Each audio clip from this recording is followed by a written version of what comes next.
प्रभु या अल्लाह की प्यारी आत्माओं, आज हम बात करेंगे इस्लाम में फैली और फैलती जा रही एक और बुराई की, जो मुस्लिम युवाओं को भी अपनी जद में ले रही है।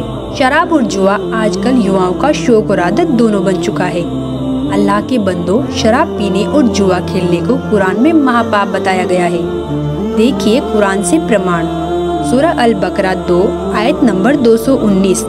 शराब तथा जुए में बड़ी खराबी है, महापाप है।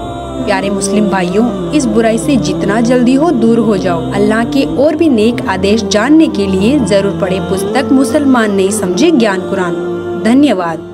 फजाइले अमाल मुसलमानों की एक विशेष पवित्र पुस्तक है, जिसमें इबादत की विधि तथा पूर्ण परमात्मा कबीर साहिब का नाम विशेष रूप से वर्णित है। जैसा कि आप निम्न फजाइले अमाल के ज्यों के त्यों लेख देखेंगे। उनमें फजाइले जिक्र में आयत नंबर 1, 2, 3, 6 तथा 7 में प्रमाण है कि पाक कुरान का ज्ञान उतारने वाला अल्लाह ब्रह्म काल अर्थात शर पुरुष कह रहा है कि तुम कबीर अल्लाह की बड़ाई करो। वह कबीर अल्लाह तमाम पोसीदा और जाहिर चीजों को जानने वाला है और वह कबीर आलिशान रुतबे वाला है। जब फरिश्तों को कबीर अल्लाह की तरफ से कोई हुक्म होता है तो वे खौफ के मारे घबरा जाते हैं। यहाँ तक कि जब उनके दिलों से घबराहट दूर होती है तो एक दूसरे से पूछते हैं कि कबीर परवरदिगार का क्या हुक्म है। ये सब आदेश कबीर अल्लाह की तरफ से हैं, जो बड़े आलिशान रुतबे वाला है। हजूर अक्सर सल्लल्लाहु अलैहि वसल्लम हजरत मोहम्मद का इरशाद कहना है कि कोई बंदा ऐसा नहीं है कि ला इलाहा इल्लल्लाह कहे उसके लिए आसमानों के दरवाजे न खुल जाए, यहाँ तक कि यह कलीमा सीधा अर्श तक पहुँचता है, बशर्ते कि कबीरा गुनाहों से बचाता रहे। 2 कलमों का जिक्र है कि एक तो ला इलाहा इल्लल्लाह है और दूसरा अल्लाहु अकबर अर्थात पूर्ण परमात्मा कबीर भगवान।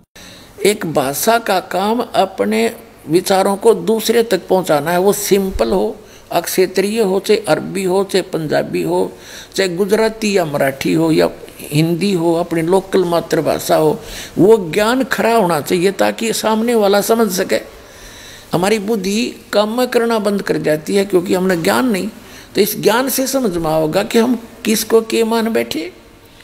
कहते हैं बड़ करे सो भूत है, थोड़ा बोले देव और मान महंत चावे नहीं। ये लक्षण रख ले। जो अटपट करते हैं ना ज़्यादा, वो तो कहते हैं भूत समझो उनको, तो वो तो मूर्ख बनाना चाहते हैं जनता को। और थोड़ा बोले देव, महापुरुष तो बहुत सीमित बातें करता है, ढंग से बोलता है।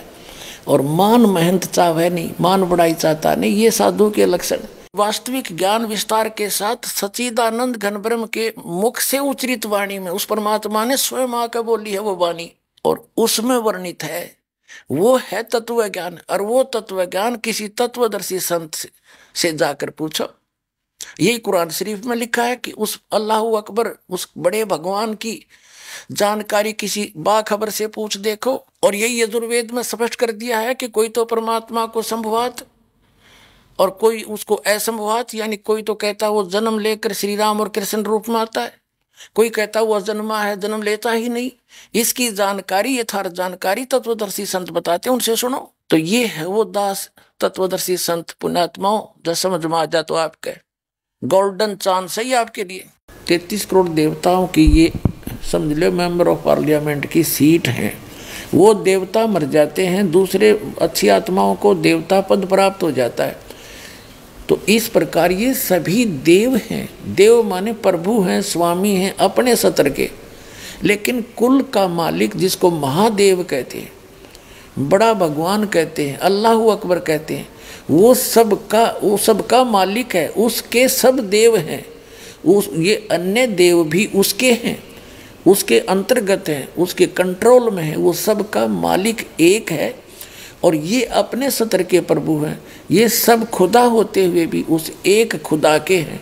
ये सब खुदा भी हैं। ये है रियल डेफिनेशन ऑफ गॉड। आखिर बाखबर कौन होता है? सभी किताबों का इल्म और खुदा की सच्ची इबादत बताने वाले को बाखबर कहते हैं। उसे ही हिंदू समाज में तत्वदर्शी संत, सिख समाज में वाहिगुरु, ईसाई समाज में मसीहा और मुस्लिम समाज में बाखबर कहते हैं। बाखबर ही हमें खुदा कबीर की पूर्ण जानकारी तथा सच्ची इबादत का तरीका बताता है। खुदा कौन है, कैसा है, कहाँ रहता है, ये सब बाखबर ही बताता है। देखिए पवित्र कुरान मजीद से प्रमाण, सूरह बकरा 2 आयत नंबर 114। इसमें खुदा को बाखबर बताया गया है। जब खुदा बाखबर है तो जो बाखबर है उसे क्या उपमा दी जाए। सूरह लुकमान 32 आयत नंबर 33। इस आयत में भी खुदा को जानने वाला अर्थात बाखबर बोला गया है। सूरह फुरकानी 25 आयत नंबर 52 से 59। इन आयतों में बताया गया है कि अल्लाह ने 6 दिन में सृष्टि रची और 7वें दिन तख्त पर जाबे राजा। उसके विषय में किसी बाखबर से पूछने के लिए बोला है। वह बाखबर संत रामपाल जी महाराज जी हैं, जिन्होंने वर्तमान समय में एक कादर खुदा कबीर के विषय में बताया और उनकी इबादत करने का सही तरीका बताया है, जो हमारी सभी किताबों तौरेत, जबूर, इंजिल और कुरान